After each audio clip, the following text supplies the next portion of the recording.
Hola, ¿qué tal? Welcome to Lessons with Seva. Today we're going to practice the demonstrative adjectives. I have recorded already a lesson on demonstrative adjectives, and after watching it, this would be the follow-up practice. So for the best results, I suggest you watch the lesson on the demonstrative adjectives before proceeding with this one. We're going to use some fruit, and we're going to learn them or maybe refresh your memory, possibly, and practice the demonstrative adjectives in Spanish. So the difference is, in English there are demonstrative adjectives, and in Spanish there are demonstrative adjectives, but in English the demonstrative adjectives have only the number but not the gender. In Spanish every noun has a gender. Remember, it's a grammatical gender, so there is no logic to it, so please don't try to find any logic in that.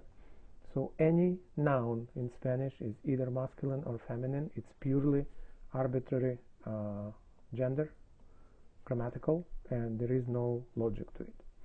But since all adjectives in Spanish will follow the nouns in the number and the gender, you will have to keep in mind that all nouns will be either masculine or feminine, plural or singular.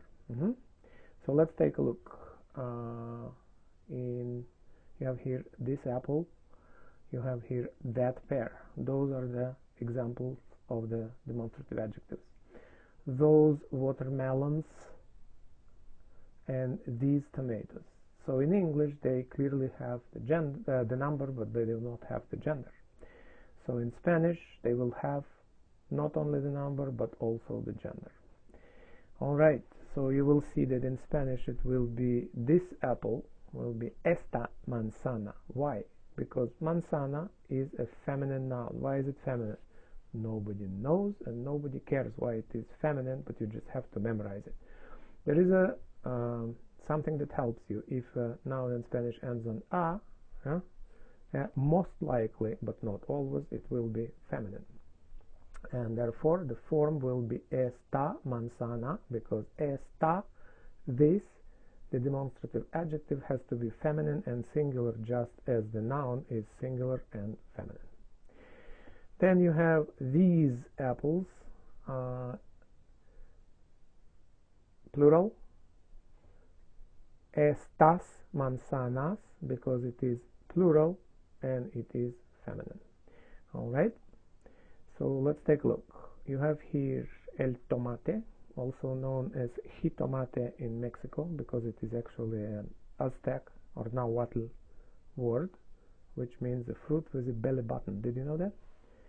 Doesn't it look like a fruit with a belly button? So it is called in Spanish el tomate, but in most of Mexico it's called jitomate. Both are correct, because Spanish is the language of freedom, right? La manzana is the apple, la sandía is the watermelon, el limón, it is the lemon, la piña, the pineapple, and la pera is a pear. El aguacate, which is another Aztec or Nahuatl word from Mexico,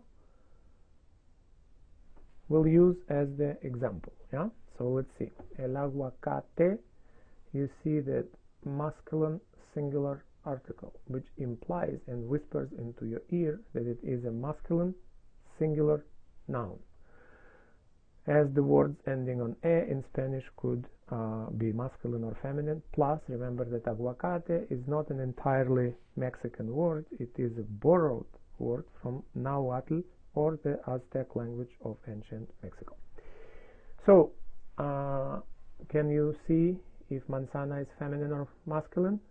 Your train of thought, it ends on a, and most likely it will be feminine, and it is correct. La manzana is feminine. The sandía ends on a, and most likely it will be feminine, and it is correct. And limón ends on a consonant, and most likely it will be masculine. Your train of thought is correct again, it is a masculine singular noun. La piña ends on a, and most likely it will be feminine, and you are correct again. La pera ends on a, and most likely it will be a feminine noun, and it is correct. Tomate it was.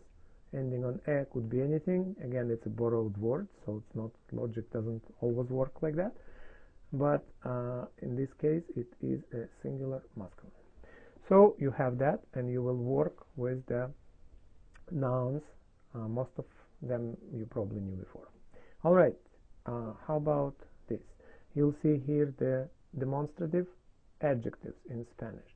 You have something that is close to you, este, this, ese, that, and aquel, that one over there really far away. So the difference between ese and aquel is not entirely clear, so there is a lot of freedom. So if you see a far away apple, you could say that apple, or you could say that one over there. So in Spanish you could say esa manzana, feminine noun, or aquella manzana. Yeah? So you will choose aquella or esa because manzana is the feminine singular noun. All right, so try to translate these ones. My suggestion, try to translate these sentences or these phrases from English into Spanish. Take few minutes and then switch the page and then check whether your answers are correct. If they are correct, then it means that you have learned how to use the demonstrative adjectives in Spanish. If not, you go back and you review them, and possibly you might see one more time the video that I recorded on the demonstrative adjectives, and that will help you. And if most of them are done correctly, then you are done. So take a few minutes, turn the page. This is the time to stop the video if you want to check yourself.